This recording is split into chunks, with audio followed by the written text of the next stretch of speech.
धनबाद के कांग्रेस प्रत्याशी पर सांसद ढिल्लू महतो ने साधा निशाना। कहा, हम नहीं पहचानते तो धनबाद की जनता क्या पहचानेगी। कांग्रेस को चुनाव लड़ने के लिए यहां से नहीं मिल रहा था कोई कैंडिडेट। राज सिन्हा के समर्थन में बोले सांसद ढिल्लू महतो, 10 साल से जनता की कर रहे सेवा, एक बार फिर दे मौका। आपको बता दें कि धनबाद से भाजपा प्रत्याशी राज सिन्हा के समर्थन में सांसद ढिल्लू महतो ने मीडिया से बात की और धनबाद के कांग्रेस प्रत्याशी को पैराशूट कैंडिडेट घोषित करते हुए जोरदार हमला बोला और कहा कि उन्हें कोई नहीं जानता, मैं स्वयं सांसद होकर नहीं पहचानता तो धनबाद की जनता क्या पहचानेगी। कांग्रेस को चुनाव लड़ने के लिए यहां से कोई कैंडिडेट ही नहीं मिल रहा था। वहीं मुख्यमंत्री हेमंत सोरेन द्वारा राज्य के रॉयल्टी की 1,36 करोड़ रुपए की बकाया राशि बार बार मांगे जाने को लेकर पूछे गए सवाल पर उन्होंने कहा कि केंद्र सरकार राज्य को विकास का काम करने के लिए पैसा देती है, लूटने के लिए नहीं। राज्य सरकार ने महिलाओं की विधवा पेंशन, वृद्धा पेंशन, दिव्यांग पेंशन, इन तमाम योजनाओं की राशि को बंद करके महिला एवं मातृशक्ति को ठगने का काम किया और मैया सम्मान के नाम पर कुछ राशि देकर वोट खरीदने का प्रयास कर रही है, जिसे झारखंड की जनता सफल होने नहीं देगी और राज्य में पूर्ण बहुमत के साथ भारतीय जनता पार्टी की सरकार बनेगी। आज के इस प्रेस कॉन्फ्रेंस के माध्यम से तमाम धनबाद विधानसभा क्षेत्र के देवतुल्य जनता से मेरा आग्रह होगा कि हमारे लोकप्रिय प्रत्याशी, हमारे धनबाद के लोकप्रिय विधायक बड़े भाई राज सिन्हा जी पार्टी के द्वारा प्रत्याशी बनाया गया है और मुझे पूरी विश्वास है धनबाद विधानसभा के देवतुल्य जनता से सबों का आशीर्वाद, प्यार, स्नेह हमारे पार्टी के प्रति और हमारे प्रत्याशी के प्रति पूरी तरीके से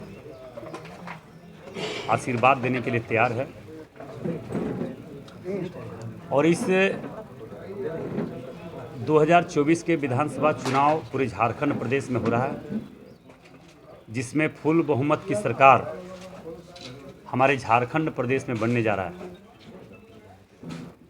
भारतीय जनता पार्टी की सरकार बनने से झारखंड खास करके विकास के क्षेत्र में बहुत आगे रहा है। रघुवर दास जी के समय में उसके बाद जो राज्य में झारखंड मुक्ति मोर्चा और कांग्रेस की सरकार बनने के बाद जो स्थिति रहा, ये भी राज्य के जनता और खास करके धनबाद की जनता ने भली भांति हर चीज़ों को अपने नज़र से देखा है, अपने से सुना है और अपने लोगों से सभी लोगों ने परखा है। मुझे पूरा विश्वास है कि धनबाद लोकसभा क्षेत्र के 6 का 6 सीट भारतीय जनता पार्टी के पक्ष में, भारतीय जनता पार्टी की झोली में जाएगी और ऐतिहासिक मतों से चुनाव हमारे टोटल जितने प्रत्याशी हैं, 6 का 6 प्रत्याशी और एक बाघमारा, 7 प्रत्याशी रिकॉर्ड मत से चुनाव जीतकर 7 का 7 सीट हम लोग भारतीय जनता पार्टी की झोली में देंगे। क्योंकि आप लोगों को एक बात तो देखने को मिला ही होगा, एक चीज़ कि कांग्रेस के पास कैंडिडेट ही नहीं था। हमारे प्रत्याशी के सामने कोई कैंडिडेट खड़ा ही नहीं हो रहा था, हमारे पार्टी के सामने कोई कैंडिडेट खड़ा ही नहीं हो रहा था। कांग्रेस के पास कैंडिडेट था ही नहीं, खोजले चल रहा था कि कहाँ पे हमको कैंडिडेट मिलेगा। हम तो कई बार बोले भैया अगर नहीं कैंडिडेट है तो हम लोग भी उसको इधर उधर से खोज के दे सकते थे। अब ऐसा प्रत्याशी जिनका भी तो हम नाम तो नहीं जानते हैं, कौन, अजय दुबे जी, हम एक सांसद होने के बाद भी उनको, और हमें नहीं लगता कि धनबाद में कोई ऐसा प्रत्याशी जो कांग्रेस के द्वारा दिया गया है, अगर 10 जगह खड़े भी कर दिया जाएगा तो उनको नहीं पहचान सकता है।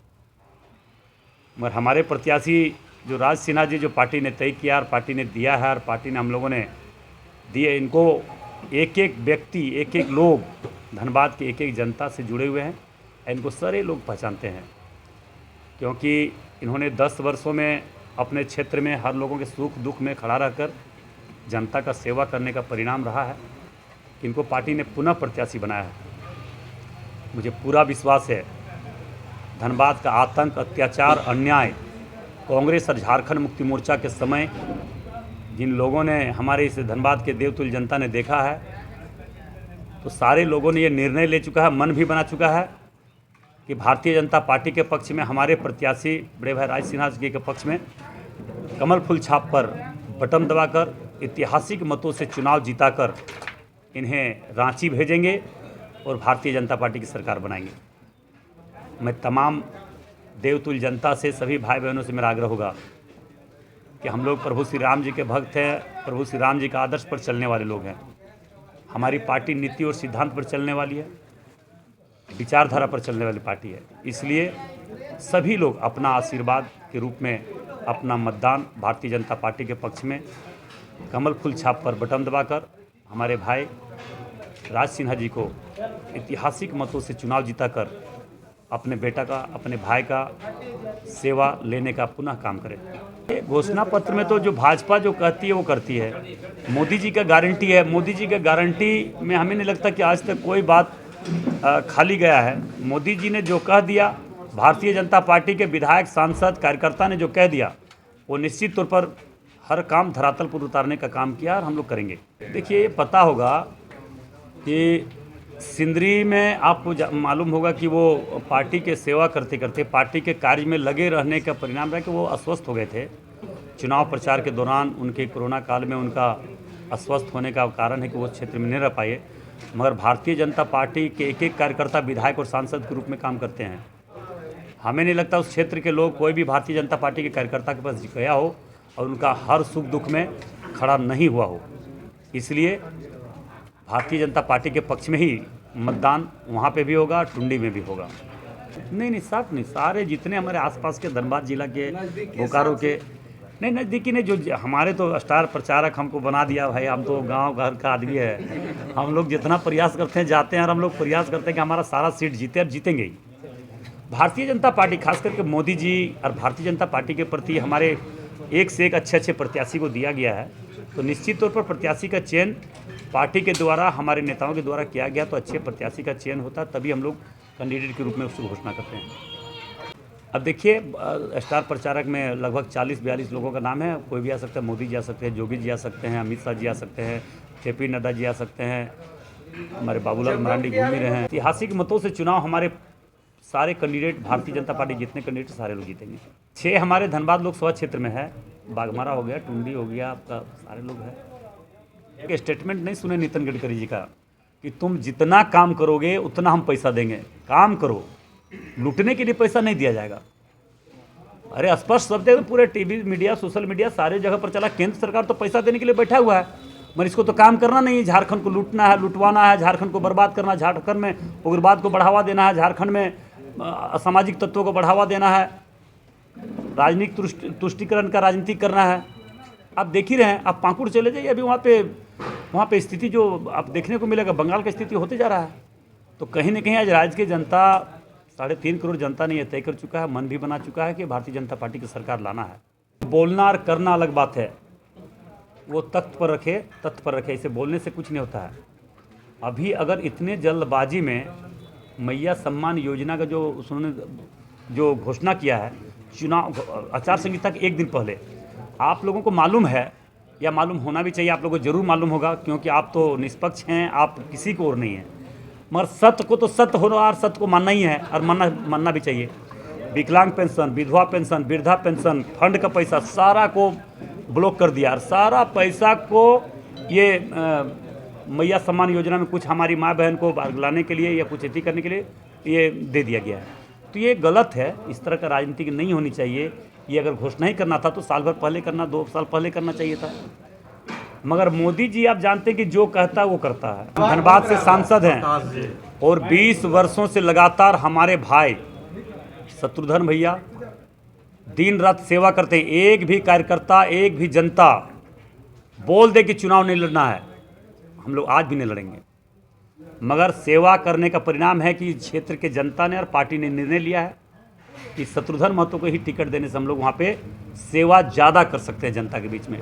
इसलिए पार्टी ने तय किया और उसी चीज टिकट दिया। ये परिवारवाद नहीं हुआ। ये परिवारवाद किसको कहता है कि पार्टी का अध्यक्ष उसी को बनाना है, पार्टी में मुख्यमंत्री परिवार से ही बनना है, बीबी को बनाना है या पति को बनाना है, या पति और पत्नी की सरकार है। वो सरकार झारखंड मुक्ति मोर्चा तो पति पत्नी की सरकार रह गया, वो परिवार का भी नहीं रह गया।